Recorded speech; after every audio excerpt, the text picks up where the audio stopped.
The Enchanted Unicorn by Shannon. On the mountain of blue shadows wandered once a fair young maiden, thinking that her life was over now that her true love was gone. In her sadness and in her sorrow, she could not face life without him, and from the mountain's highest pinnacle she vowed to end it all. Praying for her soul's forgiveness, she stepped off into the abyss. She was falling, swiftly falling, toward the jagged rocks below, and closing sea blue eyes shut tightly, praying it would soon be over. All at once she was suspended above the certain death she chose. Then she felt herself in motion, and this time moving slowly upward. She thought that her mind deceived her, or her soul was heaven-bound. She dared open her eyes slightly, and she gazed in all around her, and she found that she was riding something high above the ground. It was creamy white and horse-like, and its plumed tail bannered behind it, and on its head a single horn was shining bright as purest gold. And it turned its face toward her, gentle sea blue eyes that matched hers, and it seemed to say, "Come with me and the universe behold." She was touched by its great beauty and its strong and gentle features, and she wrapped her arms around its neck, and tears began to flow. For it too somehow seemed lonely, even with its mighty power, and she longed to make it happy more than anything before. And when her teardrops touched its flying mane, they seemed no longer separate, but mind and body blended as they soared toward the sun. And as the earth grew small below them, it seemed so did all her trouble, and she offered up thanksgiving for the second chance she had won.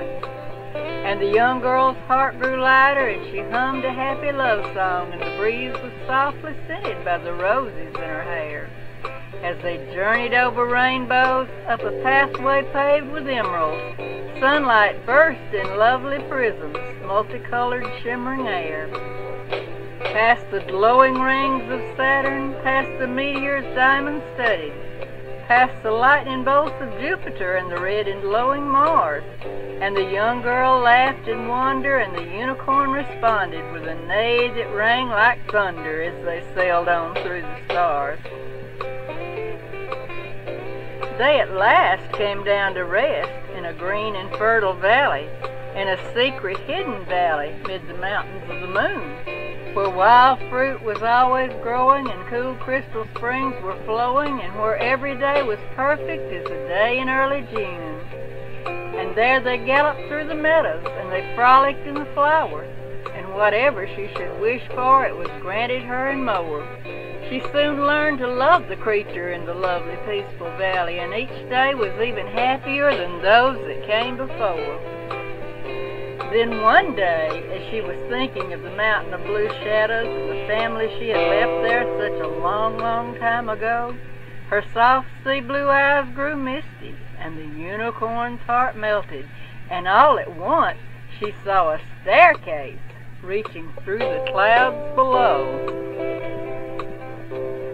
The gold staircase was extended from the magic hidden valley to the mountain of blue shadows, where she had vowed to end her life, and she knew she could return then.